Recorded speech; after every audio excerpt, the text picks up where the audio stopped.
when I got home, I noticed that the bananas seemed to be ripening. So I can basically reach up and touch them. So it's not hard for me. But I want to show you the technique for getting down bananas when you're not 6'6", because again, for me, I could just basically pull this thing down and chop it off, and that's it.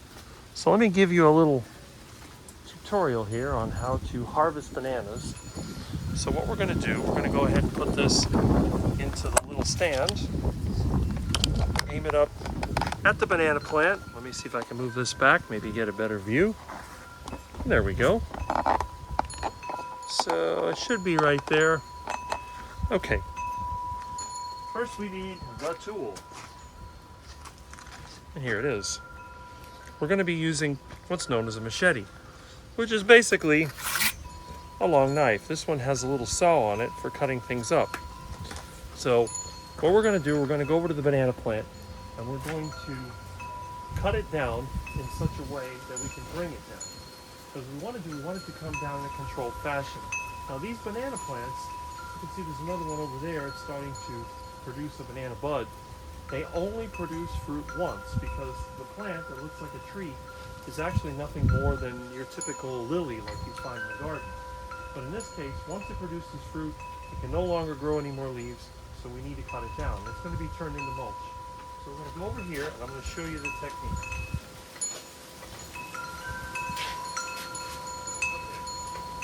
We want to get the trunk where it'll start to come down.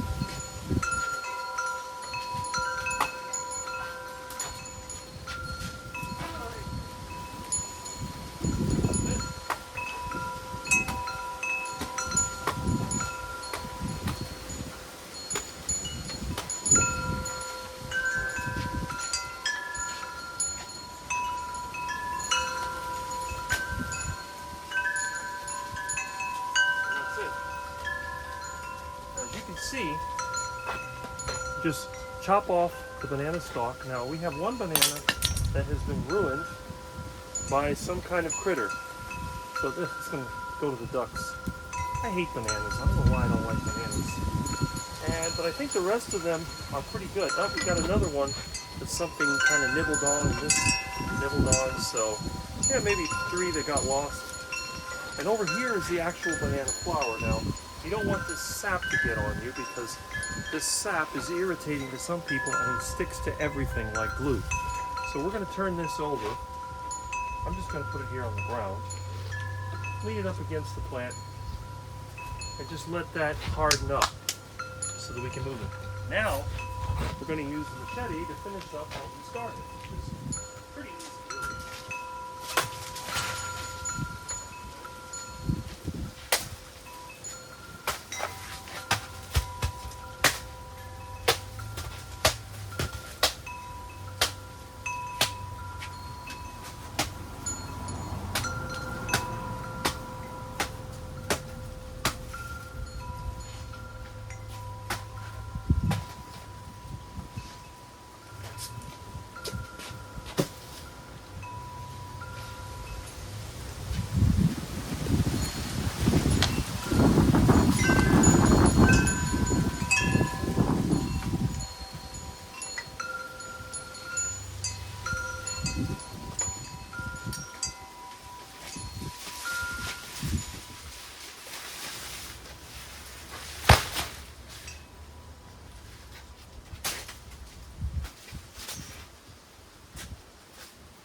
Okay.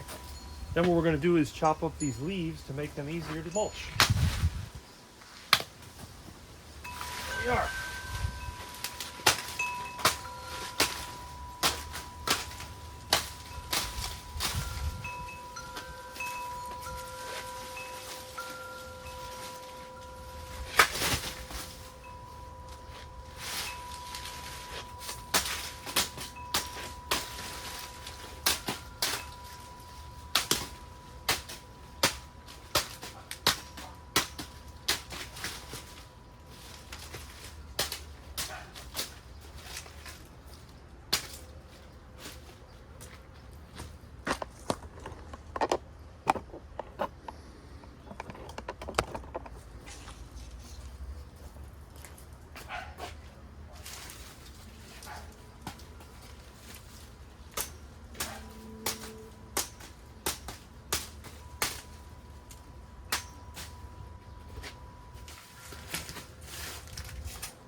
wasn't too bad.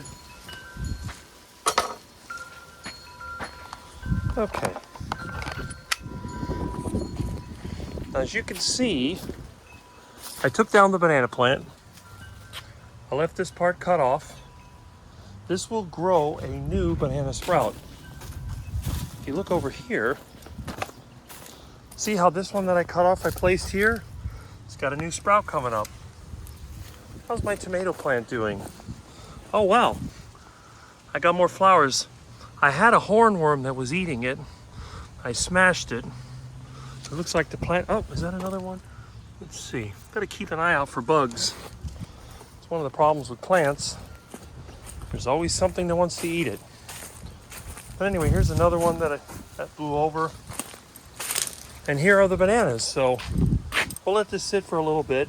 We'll take them in the house and section it up. I got a friend of mine that's coming. And look, here's another one that's developing a flower bud. Now look at all the other plants. These are suckers that have come up. Seems like, look at this one. Look at how healthy this is.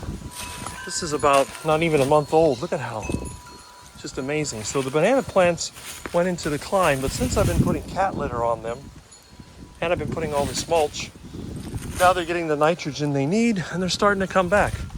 I wish I still had my ducks, but what can you do? I think I have one more bunch that's developing. Yeah, there's another bunch up here. I think those are ice cream bananas. And I ended up breaking part of my, what do you call this thing?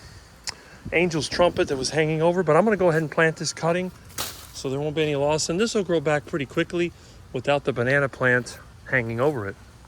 So anyway, this is the only way that I would ever endorse eating bananas, because this banana bunch was harvested without exploitation. There's no low-paid Central American labor. It was done with a rather tall and eccentric white guy. There are no pesticides in this banana grove, no insecticides, and no herbicides. This is all 100% natural. And again, for those of you that do eat some plant material, I think one of the most important things is to be able to source your food locally. If you live in a tropical climate and you're going to be eating fruit, eat the local fruit. But if you live in, let's say, Minnesota, unless you have a greenhouse, I don't think you're going to be wanting to eat this.